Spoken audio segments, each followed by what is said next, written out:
Without कोशिश और without मेहनत अल्लाह ताला चीज़ें नहीं अता करते, अपने इनामात नहीं अता करते। हज़रत इब्राहीम अलैहिस्सलाम का जो मकाम है ना, तमाम अंबिया में बहुत बड़ा मकाम है। आप यकीन करें कि हज़रत इब्राहीम अलैहिस्सलाम was not a common profit, he was not just a normal person. यहूदी कहते थे इब्राहीम हमारे हैं, ईसाई कहते थे इब्राहीम अलैहिस्सलाम हमारे हैं। अल्लाह कहते हैं ना वो यहूदी थे ना वो ईसाई थे, बल्कि हनीफन मुस्लिमन, ये वो मुसलमानों के। इंपॉर्टेंस देखें इब्राहीम की इतनी ज्यादा है कि अल्लाह ने कहा इब्राहीम के मजहब और इसके दीन को फॉलो करो। नबी सल्लल्लाहु अलैहि वसल्लम को हुक्म दिया वत्तबि' मिल्लत इब्राहीम हनीफा, and that is what we have to do. यही हमने रियलाइज करना, ये सबक आज ये है, मैं अल्लाह के लिए क्या कुर्बानी दे सकता हूं कि फिर मैं अल्लाह ताला से एक्सपेक्ट करूं और अल्लाह ताला मेरी एक्सपेक्टेशंस को पूरा करे। जान मारनी पड़ती है, बहुत बड़ी बड़ी कुर्बानियां देनी पड़ती हैं, और बहुत बड़ी बड़ी आजमाइशें थी। उन आजमाइशों की बदौलत पे उसके रिटर्न में फिर अल्लाह ने उनको वो मकाम दिया। हज़रत इब्राहीम अलैहिस्सलाम की जो पहली आजमाइश थी ना, जो सबसे पहला टेस्ट ये था, उनके बाप का फितना बहुत बड़ा था।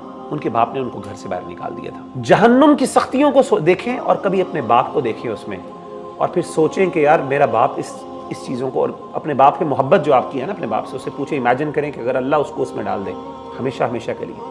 इमेजिन कर सकते हैं आप, आपको समझे कितनी तकलीफ होगी आपको इस बात की। इब्राहीम अलैहिस्सलाम को पता था कि उसका बाप क्या है, जहन्नमी। बड़ी कोशिश की, कन्वर्सेशन की प्यार से। बाप ने कहा तुम मुझे अपने खुदाओं से दूर करना चाहते हो, अगर तुम ना बाज आए मैं तुम्हें रजम पत्थर मार मार के मार दूंगा। हज़रत इब्राहीम अलैहिस्सलाम वहां से सलाम कह के निकल गए और कहा कि मेरा रब मेरी दुआओं को कबूल करने वाला है, मैं आपके लिए हमेशा दुआ मांगता रहूं। अब तकलीफ देखें कि हज़रत इब्राहीम अलैहिस्सलाम को अल्लाह ने रोक दिया। किस बात से? कि आपने अपने बाप के लिए दुआ नहीं मांगी। छोटी बात नहीं होती। इमेजिन करें आपने अपने रब के लिए, अपने दीन इस्लाम के लिए सब कुछ कुर्बानियां दी हों, और फिर आपसे तकाजा ये करे आपका रब कि अब आपने अपने बाप के लिए दुआ नहीं मांगी। एक कुर्बानी ये। दूसरी कुर्बानी जरा देखिए, अहले खाना जब अपने फैमिली को जिस तरीके से हज़रत इब्राहीम अलैहिस्सलाम ने कुर्बान किया।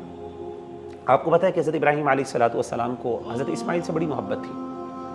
हज़रत इस्माइल आपके बुढ़ापे की औलाद है। ऐसे इमेजिन करें कि अल्लाह आपसे कहे आपकी शादी हुई है और बड़ी देर बाद अल्लाह ने आपको औलाद दी है, बड़ा खूबसूरत और प्यारा बच्चा दिया, आपने पूरी बुढ़ापा गुजार दी अपनी। अल्लाह कहे कि ये जो अपनी बीवी और अपने बच्चे को फलां डेजर्ट, सहारा डेजर्ट के दरमियान में छोड़ के तुम चले जाओ बस। खासतौर पे जो शादीशुदा हज़रात हैं, इमेजिन करें कि अपनी वाइफ को इमेजिन करें और अपने बच्चे को इमेजिन करें। एक बच्चा आपको अल्लाह ने दिया बुढ़ापे का, पूरी ज़िंदगी आपकी बीवी ने आपके लिए लगा दी, और आपसे अल्लाह तकाजा करें कि इब्राहीम तेरी बात मैं, तेरे ईमान को तब मानूंगा, तेरी कुर्बानी तब मानूंगा कि अगर सहारा डेजर्ट के दरमियान लेके जा अपनी फैमिली को और छोड़ के चला जा, बस भूल जा फिर उसके बाद हमेशा हमेशा के लिए। बताएं कौन है, किसके अंदर जिगर है वो ये काम करेगा। हज़रत इब्राहीम अलैहिस्सलाम ने अपनी बीवी को और बच्चे को बिठाया और कहा यहाँ पे रुको, और चलना शुरू हो गया। अब जब चलना शुरू हुए तो अब बीवी ने कहा एकदम कि इब्राहीम किधर जा रहे हैं? ना यहाँ पे कोई इंसान है, कोई भी चीज, ना कोई खाने पीने की चीज है, ना पानी तक नहीं है वहां पे। कई दफा कहा, क्योंकि हज़रत इब्राहीम अलैहिस्सलाम ने रिस्पॉन्ड नहीं किया। उनको डर क्या था इब्राहीम अलैहिस्सलाम को? जरा अपनी जगह पे जाएं। मुझे पता है कि उनको क्या डर था। उनको पता था कि अगर मैंने अपनी बीवी से कन्वर्सेशन शुरू की तो मेरा दिल नरम हो जाएगा, मैं नहीं बर्दाश्त कर सकूंगा। He had to be stern at that time. He had to be, he had to act as if he does not have a heart at that time. वरना वो ये काम ना कर पाते। चलना शुरू हुए और बीवी कहती जा रही है, वो जवाब ही नहीं दे रहे, and he's just going there.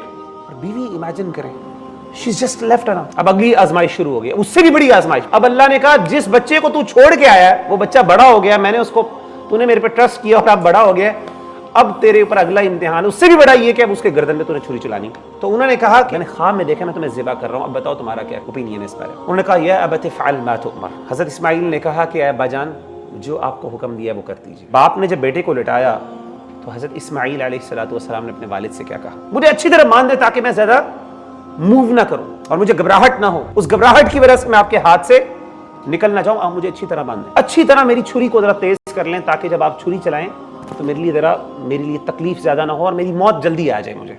ऐ मेरे अब्बा जान, मेरा मुंह उस तरफ कर दीजिएगा, मेरा मुंह अपनी तरफ ना कीजिएगा कि कहीं ऐसा ना हो कि ड्यूरिंग दैट प्रोसेस जब आप मुझे सेवा कर रहे हो तो उस वक्त कहीं मेरा चेहरा आपके सामने आ जाए और मेरे चेहरे को देख के आपको रहम आ जाए और आपसे काम ना हो। अपने ईमान को साबित करने के लिए तुझे अपने बेटे को ज़िबा करना हो। अगर इमेजिन करें अल्लाह हमसे ये तकाजा करते हैं, हम में से कितने लोग थे जो इस तकाजे को पूरा करते हैं? हम कहते हैं ना मुसलमान हो गए, ईमान ले आए हैं, हमें कोई कॉस्ट नहीं पे करनी पड़ी उसके पीछे। इमेजिन करें अल्लाह कॉस्ट ये रखते कि मेरे बंदे ٹھیک ہے ایمان لے کے آیا, چل ٹھیک ہے ذبح کر اپنے بچے کو, اپنے بیٹے کو ذبح کر اپنے ہاتھ سے. اللہ ہم سے تقاضا تو یہ نہیں کرتے, لیکن اللہ چاہتے ہیں کہ ہمارے اندر جذبات وہ ہوں. جب ہم اپنے جانوروں پہ چھری چلائیں نا, قربانی کا مقصد یہ ہے کہ وہ فیلنگ اور جذبات. دیکھیں لن ینال اللہ لحومها ولا دماؤها ولکن ینالہ التقوی منکم, اللہ کو نہ آپ کا گوشت پہنچنا نہ آپ کا خون, سارے ہم نے انجوائے خود ہی کرنا ہے. عید کا دن ہوگا, انجوائے کرنا, جانور ذبح کرنے, سارا کچھ ہم نے. اللہ کا ہم سے صرف اتنا تقاضا ہے کہ اس وقت جب آپ اس جانور پہ, اسی لیے علماء کہتے ہیں جانور پہ چھری خود چلائیں, اپنا جانور خود ذبح کریں, ایٹ لیسٹ کھڑے ہوں وہاں پہ, آپ کو فیلنگز تو آئیں, احساس تو ہو کہ یار یہ میرے اللہ, میں کتنی بڑی چیزیں ہیں جو میرے اللہ کی, کتنی رحمتیں ہیں میرے اوپر, اتنا.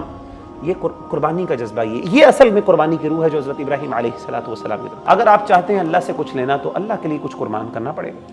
اپنے ریلیشن شپس بھی قربان کرنے پڑیں گے, حرام ریلیشن شپس, ڈرگز, اسموکنگ, ہر بری چیزیں, یہ سب کچھ جو برے کام ہم گندے کام کرتے ہیں چھپ چھپ کے, اللہ تعالیٰ کی نافرمانیاں کرتی ہیں, وہ چھوڑنی پڑیں گی. یہ قربانیاں کریں گے, یہ قربانی دیں گے اور کہیں اللہ سے اللہ میں تیرے لیے قربانی دے رہا ہوں, تو پھر دیکھیے گا اللہ آپ کو نوازتے, پھر آپ کو بھی اللہ امام بنائے گا جس طرح ابراہیم علیہ السلام کو اللہ نے امام بنایا. لیکن اگر آپ چاہیں نا کہ یہ سب کچھ بس اپنی مرضی بھی پوری ہوتی جائے اور اینڈ پہ آ کے میرے لیے جنت کے سرٹیفکیٹس ہوں, تو بھائیو یہ کام تو اگر اتنا آسان ہوتا تو اس کے لیے اللہ نے اتنی دنیا کیوں بنائی ہوتی. یہ کام اتنا آسان نہیں ہے.